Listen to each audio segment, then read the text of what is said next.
Hello everyone, welcome back to our channel सवीस classes. आज हम पढ़ेंगे भाववाचक संज्ञा। भाववाचक संज्ञा पढ़ने से पहले आप सभी से एक रिक्वेस्ट है कि अगर आपने अभी तक चैनल को सब्सक्राइब नहीं किया तो प्लीज़ चैनल को सब्सक्राइब कर लें और बेल आइकन को प्रेस कर दें। जब भी मैं कोई न्यू वीडियो डालूँ तो आपको उसका नोटिफिकेशन मिल जाए। भाववाचक संज्ञा। भाववाचक संज्ञा किसे कहते हैं? जो शब्द किसी चीज़ या पदार्थ की अवस्था, दशा या भाव का बोध कराते हैं उन शब्दों को भाववाचक संज्ञा कहते हैं। जैसे बचपन, बुढ़ापा, मोटापा, मिठास, उमंग, चढ़ाई, थकावट, मानवता, चतुराई, जवानी, लंबाई, मित्रता, मुस्कुराहट, अपनापन, परायापन, भूख, प्यास, क्रोध, सुंदरता आदि। अब ये भाववाचक संज्ञा क्या होती है?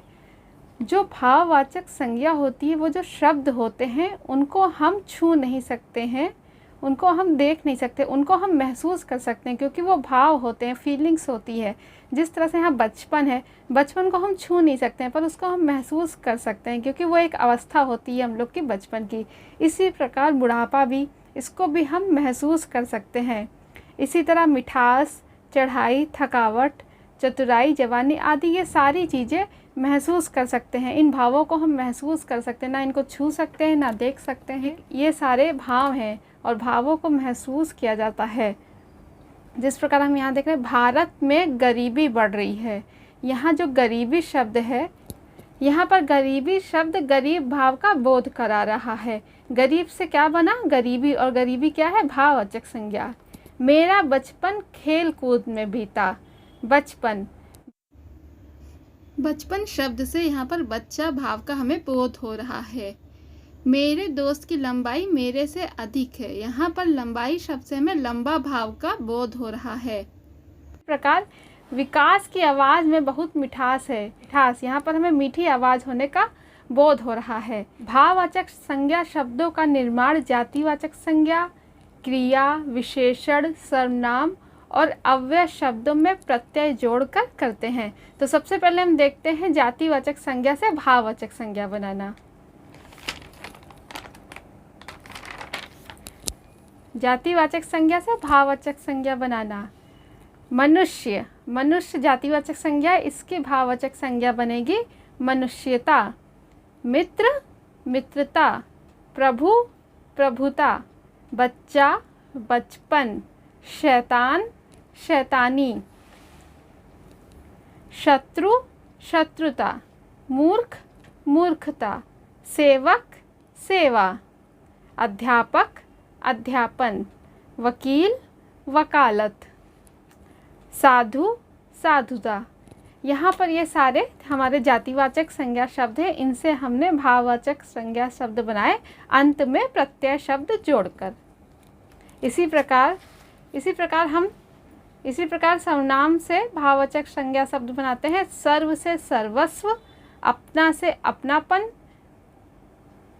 निज से निजत्व। ये हमारे सर्वनाम शब्द हैं जिनसे हमने भाववाचक संज्ञा शब्द बनाई। अब इसी प्रकार विशेषण से भाववाचक संज्ञा शब्द। अच्छा से अच्छाई, सुंदर से सुंदरता, सौंदर्य। शीतल से शीतलता, सफल से सफलता, कायर, कायरता। चतुर, चातुर्य, चतुराई। निर्बल, निर्बलता। बड़ा, बड़प्पन। मधुर, मधुरता, माधुर्य।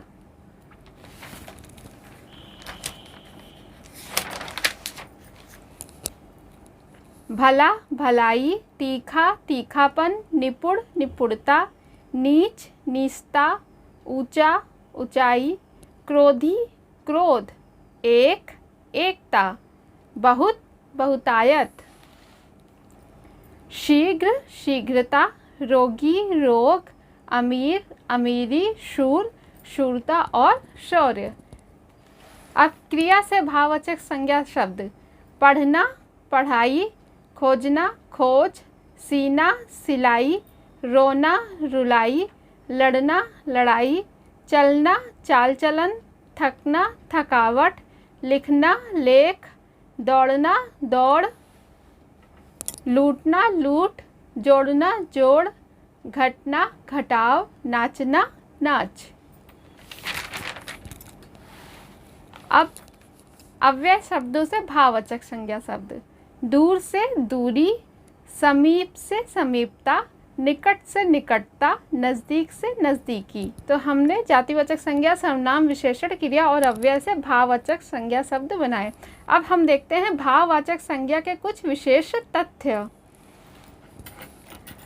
ममता, एकता, करुणा, दया, कोमल आदि ये जो शब्द हैं ये हमेशा भाववाचक संज्ञा में प्रयुक्त किए जाते हैं, परंतु यदि ये शब्द किसी व्यक्ति विशेष के लिए प्रयुक्त किए जाते हैं तब ये भाववाचक संज्ञा शब्द ना होकर व्यक्तिवाचक संज्ञा शब्द बन जाते हैं। जैसे महेश के परिवार में एकता नहीं है, यहाँ पर एकता भाववाचक संज्ञा शब्द है। इसी प्रकार आज एकता की शादी है, यहाँ पर एकता की बात हो रही है, तो यहाँ पर ये एकता किसी व्यक्ति विशेष के लिए प्रयुक्त हुआ है, तो ये व्यक्तिवाचक संज्ञा हो गई। इसी प्रकार करुणा, मेरी माँ के दिल में बहुत करुणा है, तो ये करुणा भाववाचक संज्ञा शब्द हो गई। और करुणा पढ़ने जाती है, तो यहाँ पर करुणा किसी व्यक्ति विशेष के लिए प्रयुक्त हुआ है, तो करुणा व्यक्तिवाचक संज्ञा हो गई। दूसरा तथ्य है भाववाचक संज्ञा शब्द सदैव एक वचन में ही प्रयुक्त होते हैं। भाववाचक संज्ञा शब्दों का प्रयोग हम एक वचन के लिए ही प्रयोग करते हैं। भाववाचक संज्ञा शब्दों का बहुवचन बनाने पर वो जातिवाचक संज्ञा शब्द बन जाते हैं। जब भाववाचक संज्ञा शब्दों को बहुवचन हम बना देते हैं तो वो जातिवाचक संज्ञा शब्द बन जाते हैं। जैसे दूरी का दूरियां, चोरी का चोरियां, प्रार्थना का प्रार्थनाएं। भाववाचक संज्ञा शब्दों का निर्माण हम कैसे करते हैं? जातिवाचक संज्ञा, सर्वनाम, विशेषण, क्रिया, अव्यय शब्दों में हम अंत में प्रत्यय जोड़कर भाववाचक संज्ञा शब्दों का निर्माण करते हैं।